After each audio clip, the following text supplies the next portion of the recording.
Hello, and welcome to Horns of a Dilemma, the podcast of the Texas National Security Review, TNSR. I'm Doyle Hodges, Executive Editor of TNSR. Public discourse surrounding foreign policy is rarely justly accused of being too nuanced. Complex positions are often reduced to caricatures. This is particularly true with the discussion about China, where challenging positions are often essentialized to labels such as panda hugger or China hawk, which are both pejorative and fail to convey the full scope and nuance of the discussion. In this week's Horns, we hear from Joanna Chu, author of China Unbound, The New World Disorder, which seeks to add substantial nuance to the discussion surrounding China. As a reporter who covers human rights in China, Chu observed both the utopian optimism of those who argued that exposure to Western trade would bring democracy and democratic norms to China, as well as the new norms of competition, conflict, and hawkishness which characterize the Trump administration and other wings of those who comment on Chinese policy both in the United States and internationally. Both sides, she argued, miss the nuance and the complicity of Western sources in China's rising success economically, as well as in their development and treatment of their own population. In this talk, given at the University of Texas, Austin, and sponsored by the Asia Policy Program, which is a joint effort of the Clements Center and the Strauss Center, Chu discusses some of the things that she lays out in her book. This talk was hosted by Sheena Greitens of the LBJ School. Let's listen in. I'd like to welcome you all to this event. The Asia Policy Program was established last year as a joint initiative of the Clements Center for National Security and the Strauss Center for International Security and Law, and it addresses the region's increasing importance in global politics, American foreign policy, and questions of international and American national security. So we foster research, dialogue, and education about policy-relevant developments and questions across the Indo-Pacific. And a big part of our work is to support those activities through our speaker series and book talks, where we have scholars, policymakers, and journalists join the campus and the Austin community to share their work and discuss its implications. So I'm really, really excited today to be able to welcome our speaker, Joanna Chu, to join us today. She's going to be talking about her relatively new book, China Unbound, A New World Disorder. And I'm just delighted that we've had the opportunity to have her join us here today via Zoom. She's a senior journalist for the Toronto Star, Canada's largest newspaper, and was previously the bureau chief of the Star Vancouver. So she's a globally recognized authority on China and regularly provides nuanced, deeply informed analysis for international broadcast media. She's been on places like BBC World, Al Jazeera, CBC, and NPR. She was previously based in Beijing for 7 years and in Beijing and Hong Kong as a foreign correspondent, specializing in coverage of Chinese politics, China's economy, and legal affairs. She was the lead author of multiple research reports on China's social media and online censorship systems. She's been a China and Mongolia correspondent for a German news agency and reported in Hong Kong for the South China Morning Post, The Economist magazine, and the Associated Press. So really a distinguished and prominent background in journalism, and I think all of that will be apparent in the talk that she's going to give about the book today. I'm also especially pleased to have Joanna here with us today because she's really a leader and a connector in the global China expert community. And that's largely due to a platform that she founded and chairs, something called the New Voices Editorial Collective, which celebrates and lifts up the creative and academic work of women who are working on the subject of China. It's something that I really think is an important effort, and I'm delighted to be able to welcome her here today, both because she's one of the world's preeminent experts in what she does, but also because of her work to celebrate and lift up other talented original voices who should be heard as part of our policy conversations. What I'm going to do is invite her to talk for about half an hour about the book, why she chose to write it, what the central stories and messages that she is telling in the book are. And if you all would please use the Q&A feature to provide your questions and ask any questions that you'd like to ask of us. After about 35 minutes, we'll go ahead and open it up to questions and discussion with our group that's online with us today. So thanks again so much for joining us. And with that, Joanna, over to you. Thanks again for being here. Yeah, thank you so much, everyone, for coming. Thank you so much, University of Texas, Sheena, for inviting me, Climate Center for hosting. It's great to, have this interesting book. It was out late September in the U.S. and internationally. I just got back to Canada just in time before the Omicron restrictions got worse. In December, I was promoting the international launch in London and France. So it's been great to engage with a lot of people after the book was out. So I think I'll focus on my little overview today on more of the idea of like, why can't we have more nuanced conversations on China? Because, one of the main, anxieties and worries I had working on the issues I do, which is human rights, issues like how does Beijing's foreign influence work exactly? How does China try to intimidate its critics all over the world? It used to be that I was based in, like you said, Hong Kong and Beijing since 2012. And I was drawn into human rights issues because even though I was interested in anything to do with China broadly, the human rights issues, the political issues are what were kind of like emerged as the obvious main issues of the day. There was some optimism around Xi Jinping that he would be a reformer, that, there might be better civil rights protections under his leadership, but that quickly, those hopes came crashing down. It was apparent even though I started working in Hong Kong and I was looking at Greater China from, the vantage point of Hong Kong, because of course, many of you know, in Hong Kong, there were mass protests for democracy that got, very swiftly shut down. Many arrested. And there was that growing fear that Hong Kong was going to basically become a mainland Chinese city. So it went from covering the mass protests and the disillusionment and depression that kind of hit Hong Kong and continues to be very stifling today under the national security law, to go to Beijing, where my focus ended up being legal issues, human rights. And it was, so strange because if you were a court reporter anywhere around the world, you would spend most of your time in courts, covering cases, talking to lawyers, seeing what was going on inside the courtroom. I spent more time getting kicked out of the sidewalks of courtrooms in China. The closest I would get, take a photo of literally outside the courtroom, gated, bars, like people trying to get in. Definitely, it was bizarre to cover legal issues and human rights in China, trying to do so as a foreign correspondent for European media. But basically, you get kind of double speak where it says China says it's improving its rule of law system, it's going to be more transparent. But when it comes to certain cases, the party is above the rule of law system. Certain cases like lawyers, certain cases like, feminists, bloggers, they're not under the increasing professionalization of the legal system in China. There, in those cases, basically, it's a party that makes the decisions.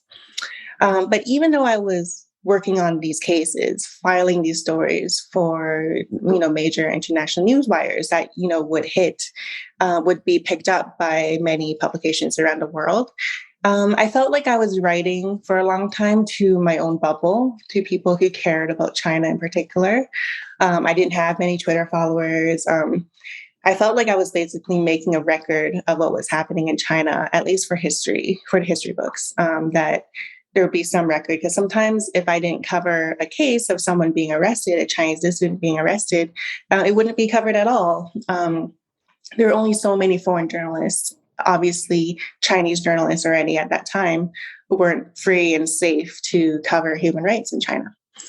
But really, it was really fascinating because I left China in late 2018. And even by then, China wasn't like top of the headlines constantly all over the world. It's really ramped up. And I think the later years of the Trump presidency, where he really focused on this rivalry of China, coinciding with what happened in Canada and places like Australia. In Canada, of course, as many of you know, Meng Wanzhou case, she was arrested literally 2 months after I returned home to Vancouver, feeling like I wasn't going to be able to cover China much anymore. People in North America in general, in the West in general, didn't seem to care that much about China. I better, brush up on my French, learn a different language, kind of branch out to different things to work on. But, 2 months after I returned on December 1st, 2018, Meng Wanzhou was arrested in the Vancouver International Airport. And about, less than 2 weeks later, the two Michaels, Michael Kovrig and Michael Stavor, were arrested in very obvious, even back then, retaliation by Beijing, because they were so angry that Canada dared to work with the US to detain its princess.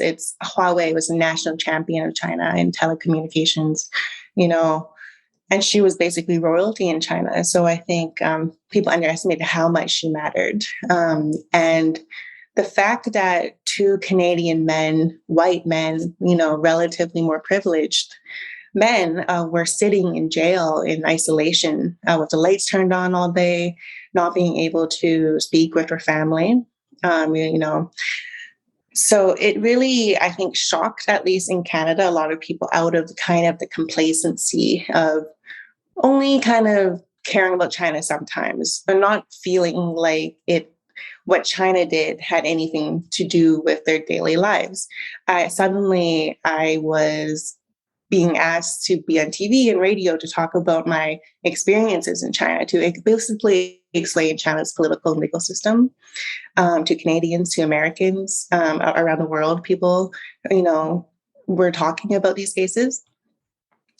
So my book, I set out to work on it just after that time because I wanted to kind of examine China's quickly declining relations with Western countries, where it came from a point where I was in Beijing when there are so many trade delegations from all over the world to China.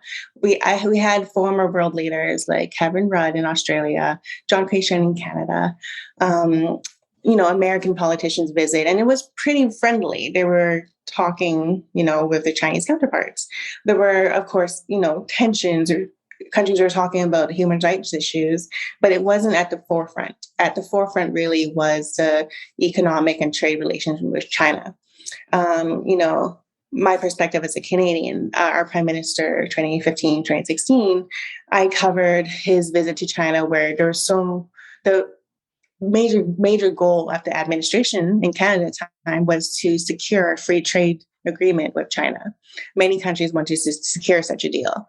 In Australia, it's similar. It was the case that politicians I interviewed said, up until 5 years ago, really the main goal was to expand trade and economic ties in as many sectors as possible.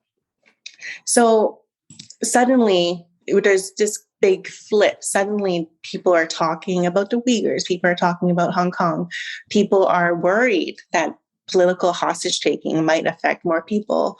In my reporting, I found out that, in fact, officials in Beijing had drawn up a list of potential Americans living in China that they could have similarly taken hostage if the Meng case didn't go the way they wanted, which was her to be released. So there was this sense of urgency. It's like, China's human rights conditions of growing authoritarianism, actually, this could affect us, the average American. But for decades, as someone who was born in Hong Kong, and my family actually chose to leave Hong Kong, like our home, because of the Tiananmen massacre. For decades, people of Chinese descent, immigrants, people who had basically fled conditions in China, Greater China, were experiencing threats and intimidation even when they moved overseas.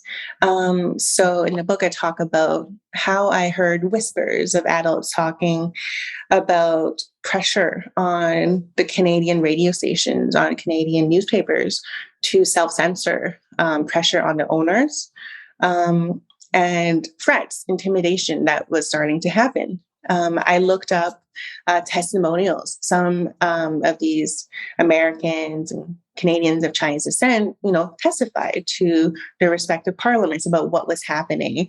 Things like astroturfing, where there were all of these groups that popped up that purported to speak for the Chinese immigrant community, but that had clear ties to the Chinese embassies, and that muddled the message basically of the Chinese immigrant community.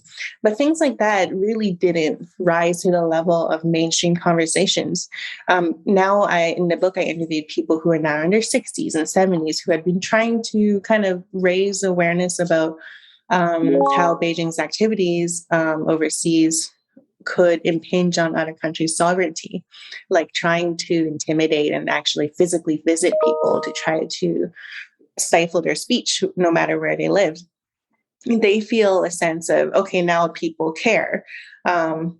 Now that basically white Canadians, white Australians, or major businesses are starting to see negative consequences, now people are talking about it. So there is that sense of, why is this happening so late? So that's why the subtitle of my book is A New World Disorder. And that's not referencing only the actions of Beijing that creating these chaotic circumstances, but really the complicity and kind of the willful ignorance and kind of blindness to the issues that all across the world, Western society is engaged in. Looking at Hollywood, many of you might remember the film 7 Years in Tibet, starring, a young, hunky Brad Pitt. Would that film be made today? Disney hasn't touched the issue of Tibet for decades. And Beijing had decided to make an example of Disney by cutting off its business in the late 90s. And then basically Disney capitulated, self-censored. And you look at Hollywood hit today, and basically, the political and human rights issues of China are basically absent from Hollywood. And that's, it reflects basically the status quo for decades. To explain away the ignoring basically of human rights issues in China, major world leaders, people like Bill Clinton, statesmen like Kissinger, basically promoted the idea that through economic engagement with China, between China and the West, somehow just proximity to and exposure to Western ways would make China naturally become more liberal. And that's something that, speaking with veteran China experts around the world, and they kind of pinpointed that idea, that's natural evolution, as something that they internalize as well, that they kind of hoped for. So Bill Clinton said in a speech in the year 2000, before, the China was admitted into the World Trade Organization, he said, China's participation in WTO would advance the goals America has worked for in China for the past 3 decades. He said that membership would not create a free society in China overnight or guarantee that China would always play by global rules, but over time, China would just move in the right direction. But, as was really obvious, the opposite happened. As China became richer, it became more authoritarian. Actually, China's income inequality is, rivals around the world income inequality. And through a philosophy with the Chinese state supporting massive state-owned enterprises and significant control of its economy over a philosophy called socialism of Chinese characteristics, where capitalism could play a role and where the party retains so much control, where there's just waves of large-scale persecution of scholars, lawyers, artists, activists, minorities. Culminating in another thing that kind of woke up the world belatedly, the internment of an estimated 1 million Uyghurs and other Muslim minorities in internment camps, that the Chinese government calls re-education camps in Xinjiang. And again, this idea of China would naturally change wasn't just an American one. It wasn't just Clinton's tagline. In Germany, it continued because I worked for a German news agency. Their policy with China was through the tagline, change through trade. So the idea, again, was that all our big businesses, our car manufacturing, really linked to China, but This is consistent with our commitment to global human rights protections because through this engagement, through this trade, China would change. But people told me that this is more about protecting business. Not that Germany overall is highly dependent, as dependent on China as many other countries now are. But they have key sectors, including automotive, technology, chemical, where their businesses have such strong lobbies because those particular businesses are so intertwined with China's. So many political advisors around the world are people in the business community. And that's another kind of root cause of what I found was a reason for this lack of nuance, this kind of lack of knowledge in China-related foreign policy making. It was because a lot of the major advisors to government, people who worked in senior levels, were people who came from a business background on China. So they had vested interests. So I kind of wanted for my book to profile, because each chapter looks at a different Western country and its kind of history and current context of their relationship with Beijing. I wanted to see on the ground a Western society where it was before this shift that had happened in, places like US, Canada, Australia, more recently UK, where the dialogue had become more hawkish on China, more critical. So I visited Greece and Italy, and that was really fascinating because, Greece and Italy are two Western powers that were economically struggling. Of course, the debt crisis that Greece continues to be slowly recovering from, may not ever recover from. China, it was more exaggerated that China was really oversimplified as basically a place where unlimited opportunity, just investments from China could basically save their economy. And in both countries, when I was visiting and doing research alongside local journalists in 2019, politicians said things like, basically, this port is on its last legs, but don't worry, Chinese investment is going to come and turn it around.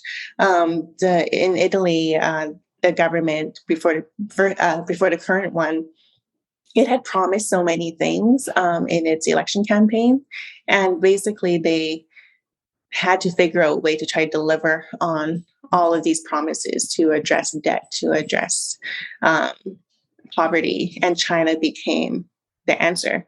The finance minister would feed nuggets to the press saying, this factor is going to be taken over by China. And it was received positively. I think elsewhere in the world, people might think a Chinese state-owned company taking over a port is a reason for alarm. This is Chinese tentacles are all around the world. But in places that kind of quite needed it, it was really quite positively received. In Greece, a Chinese state-owned shipping company, Costco, indeed took over the port of Piraeus. And I went there with an open mind. I was speaking with dock workers and union people who negotiated, the transition to Chinese managed. And it's interesting because there was a lot of pessimism at first, but, it's complicated because the infusion of, cash did really improve the productivity of this port. And when it came to working conditions, even the union itself of dock workers told me that they got a lot of the things they were asking for. So when you look at the Pew public surveys of attitudes to China in different Western countries, in places like Italy and Greece, they're relatively more positive than other countries. But in fact, this idea that China is kind of a land of opportunity, you should really try to expand the economy and trade relations as much as possible. They didn't invent this kind of thinking. That was basically the norm for a long time. Again, when I was filing these stories on human rights cases in China, they would barely get any reads. They wouldn't be major headlines, even though those stories were available because I worked for Wires, to basically any media to run and to highlight. So I think this kind of idea that there is Western complicity in what we see today, these toxic relations, where now we're talking about, there's almost like an overcorrection where in places like the US, it's kind of turned like 180 where people I interviewed in Washington, D.C. say that suddenly from, wanting to Bill Clinton's idea of you can change China through trade with the U.S., with the West. Now it's like everyone has to ban Huawei or else, including its allies. And there's almost a competition to be as hawkish as possible on China, where it's politically really effective to kind of posture to be as hawkish as possible, talking about a new Cold War. So the stakes couldn't be higher because when suddenly all of these like former generals and respected experts are talking about this inevitable war with China, the stakes couldn't be high because there could be war. The question, it seems, that what will happen is it's more the question of whether the outcome, like there's a rivalry between the US and its allies and China and its allies. It's more about not whether this conflict will happen or whether the outcome will be determined peacefully or whether it's going to be determined through war. Last October, the top Republican on the House Armed Services Committee was kind of speaking as if there was already a new Cold War. He was responding to Beijing's launch of a nuclear-capable hypersonic missile that caught U.S. intelligence officials off guard. And he said that America could lose a new Cold War with China in the next decade. So basically talking about as if we're already in a sort of new Cold War with China. And that makes it really tough for people. And that makes it tough for people like myself who have been trying to raise attention to China's human rights issues for basically whole careers, because you feel this responsibility to talk about things like what China is doing to Uyghurs, to minorities, to religious minorities, and around the world when, stories like I did for my newspaper, finding out that Chinese officials had visited dozens of Canadians in person to try to get them to stop voicing support for the Hong Kong democracy movement, back in 2018, 2019. We feel it's important to cover these stories, to talk about what is happening. But you're kind of put in the uncomfortable position where your findings are kind of oversimplified and becomes ammunition for this kind of Trumpism and some say new McCarthyism, this red scare, this anti-communist scare. You worry that you provide ammunition to it rather than having these issues talked about in a nuanced way. So I was actually heartened because the mass majority of responses to my book, it seemed actually that readers saw what I was doing, that I was trying to provide nuance of what was actually happening. And I was trying to kind of critique Western actions as much as I was critiquing Chinese actions, because that nuance is there, that context is there, providing things like the historical context of why China acts and lashes out the way it does. People felt that it was like eye-opening and important. Sometimes when I've written articles in the past, short articles, a lot of the responses I would get would be, F the CCP, down with the CCP, F China, we should, go to war with China. And that's really just strange to me. Like I'm writing about these issues that I want people to care about, but the response often would just be so simplified and so like hyperbolic and like warmongering. And there would be issues such as, people parroting what certain politicians do, which is kind of almost deliberately conflate Beijing, CCP of the Chinese people, with Trump saying that basically he felt all Chinese international students in the US were spies, really lumping everyone all together. I interviewed someone, Amy Chang, who works in kind of security analysis, government related. And she said that the most common question Americans of Chinese descent receive when they work in government related fields is, are you a Chinese spy? She gets that constantly. And a lot of people are pushed out of conversations on China with experience in China because of this, like, suddenly this really high suspicion if you have family, if you have friends in China, that you could be compromised because there's been this flip where suddenly it's China is like the number one enemy and threat to the US existentially, this kind of, but, Biden has talked about it, has phrased it in this way, right from the election campaign, that it was a struggle between autocracy and democracy, and that his campaign talked about how Trump actually wasn't tough enough on China. He would be tougher on China. So again, like, why is it so hard to have more nuanced conversations on China? One of the root causes I found in the book, which I tried to address by actually interviewing many people of Chinese descent and people who actually lived in China, is that those voices don't get prioritized. They don't get centered. When you look at CNN, when you look at the major networks, when there are segments on China, how many times is there someone who looks Chinese talking about these issues? It's very rare. I've done kind of like a cursory survey of recent books on China published in America, and the vast majority are written by people who have really never lived full time in China, let alone people with some sort of Chinese family background. So I think that's a major reason why the US and other Western countries struggle to have nuanced conversations. I feel like for someone like myself, not to say that, someone like me has the best outlook on China, but at least to me, it's really impossible to have this idea that all Chinese people are spies, or all Chinese people are this or that, or Chinese people eat dogs, that's why there's COVID. Because my family is from China, my family is from Hong Kong. So there's kind of that built-in nuance that people who have even lived in China have, but they're systematically shut out of positions of decision-making power, particularly in the US, but all around the world.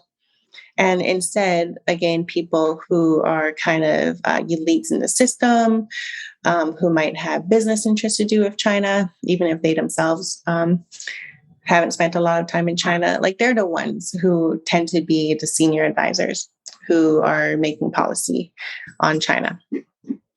So that's how I think we end up in this position where there continues under the Biden administration things like the China Initiative, which was kind of a label put on prosecutions of scientists, actually mainly scientists from China originally.